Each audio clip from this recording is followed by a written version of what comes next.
Rocket Lab's Electron rocket placed two black sky imaging satellites into orbit on November 17, on the rocket's first launch in 3.5 months.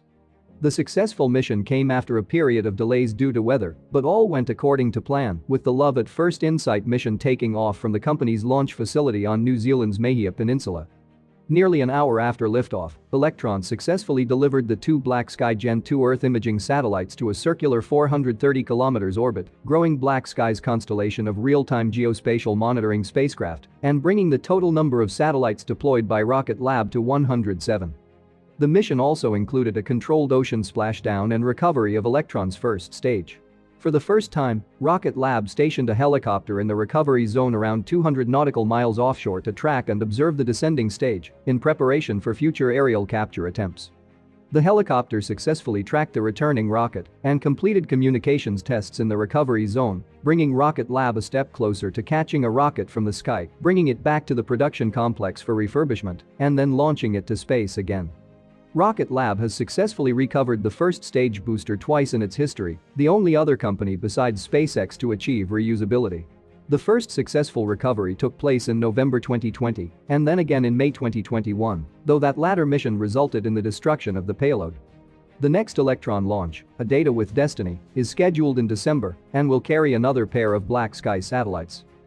Rocket Lab announced on November 15 that it had signed a definitive agreement to acquire Planetary Systems Corporation, a Maryland-based spacecraft separation systems company. PSC is a leading provider of mechanical separation systems and satellite dispensers, with a 100% mission success heritage to date. For more than 20 years, PSC's separation systems used to separate satellites from rockets have enabled customers to lower their mission costs and streamline payload integration time from days to just minutes. Its canisterized satellite dispenser is a reliable and cost-effective housing for small satellites that protects a spacecraft during launch before deploying them in space. The acquisition will enable Rocket Lab to leverage PSC's strong brand and quality product offering of lightweight, cost-effective, and flight-proven hardware. The deal also enables PSC to make use of Rocket Lab's resources and manufacturing capability to grow their already strong commercial hardware trade. On Monday, November 15, the International Space Station Flight Control Team was notified of indications of a satellite breakup that may create sufficient debris to pose a conjunction threat to the station. This led the crew of the ISS to seal off some of the modules in which they live and work and retreat to the space capsules, the Crew Dragon Endurance and the Soyuz MS-19. The source of the debris was a Soviet-era spy satellite, Cosmos 1408. On Monday, the Russian Federation recklessly conducted a destructive satellite test of a direct-ascent anti-satellite missile against one of its own satellites, creating a cloud of space debris. Cosmos 1408 is a spy satellite launched in 1982. It weighed over a ton and had ceased working many years ago. According to the U.S. State Department, the test has so far generated over 1,500 pieces of trackable orbital debris that now threaten the interests of all nations. Over the years, multiple nations including the US have developed and tested anti-satellite technology. Currently, ASAT weapons that launch from Earth are suborbital rockets that home in on a target satellite and destroy it by just sitting in the way, while the satellite smashes into it at thousands of kilometers per hour. In 2007, China launched an ASAT missile at one of its own weather satellites, and India launched its first ASAT test in 2019. But Monday's test was something different. The test hit a real target in low Earth orbit, creating a cloud of debris. Experts expect this debris will continue to pose problems for satellites in orbit, as well as the astronauts living on the space station. The velocities at which this material moves means it could easily puncture the walls of the station's modules.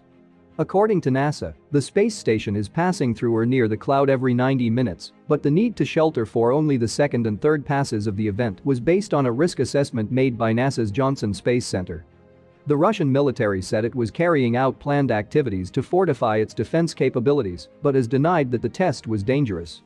This test was the first of its kind for Russia, but it begs the question of whether they will conduct other similar tests. Astrospace's Rocket 3.3 successfully reached orbit on a November 20 launch, the fourth orbital launch attempt by the small launch vehicle startup. After a scrubbed launch attempt on Friday, the Rocket 3.3 vehicle, with the serial number LV0007, lifted off from Pacific Spaceport Complex in Alaska on Saturday. The flight went as planned, with the first stage firing for about 3 minutes. The upper stage then separated and fired its single engine for approximately 5.5 minutes, injecting the stage into an orbit nearly 500 kilometers high. The launch carried a test payload for the US military. The payload, designed to measure environmental conditions on the vehicle in flight, intentionally did not separate from the upper stage. This was the fourth attempt by Astra to reach orbit. The previous attempt on August 28 failed when one of 5 first-stage engines shut down within a second of liftoff, causing the rocket to slide horizontally off the pad. The company blamed the failure on a quick disconnect system for propellant lines that leaked fuel, which ignited in an enclosed space between the rocket and launch platform, severing the connection to electronics controlling the fuel pump for that engine.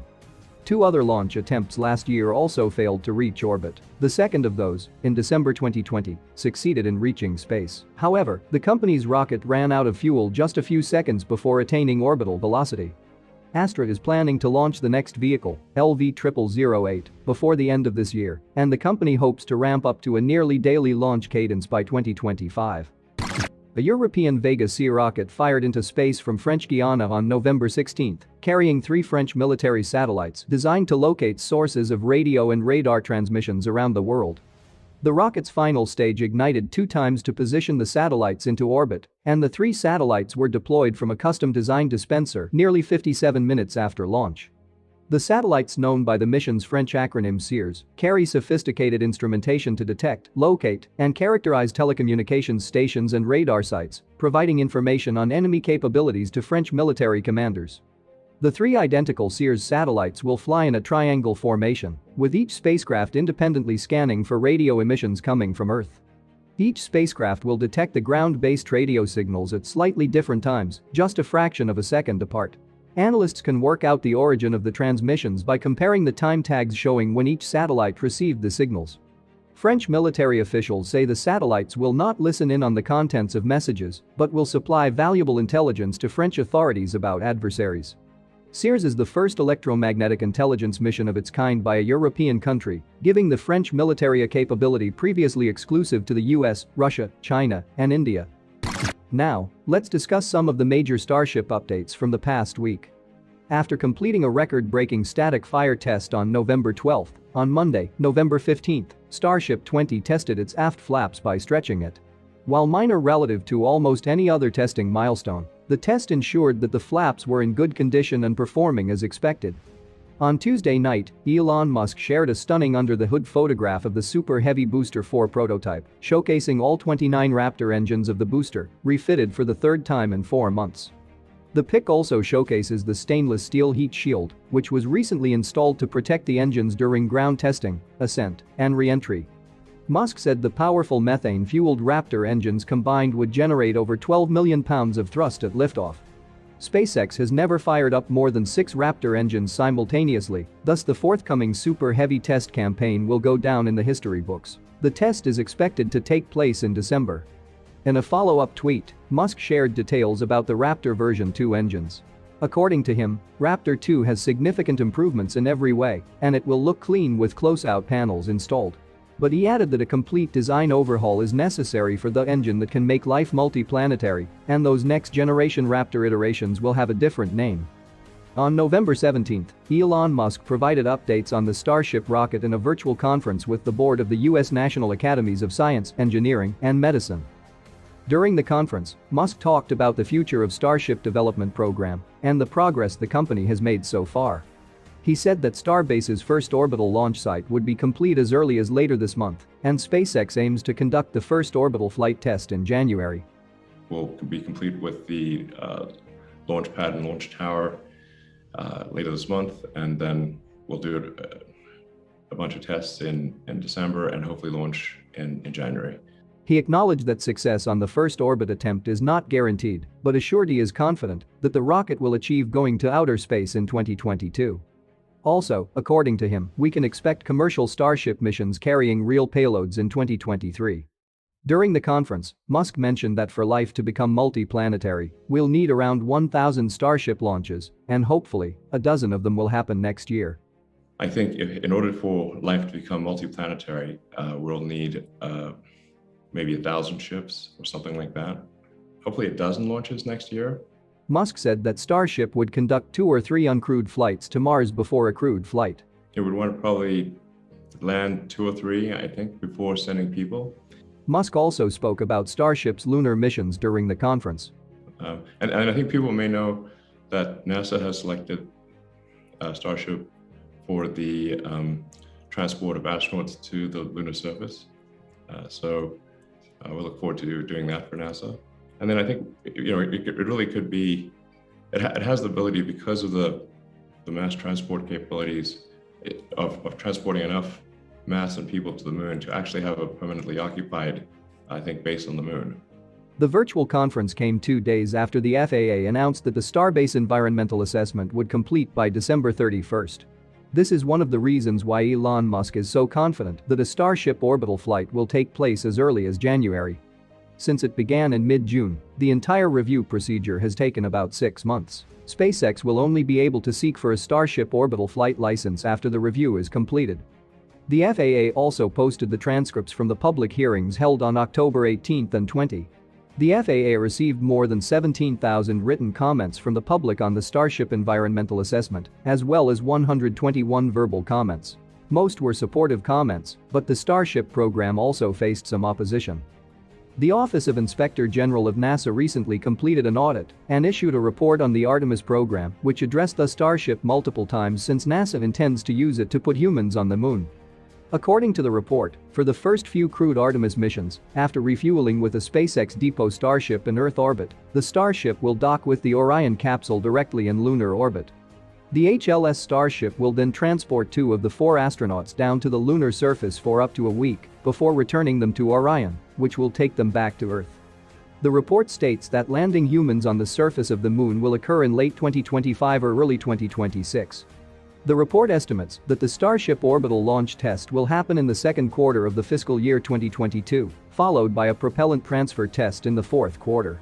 Also an uncrewed lunar landing in the first quarter of the fiscal year 2024, and the Starship HLS launch in the first quarter of the fiscal year 2025.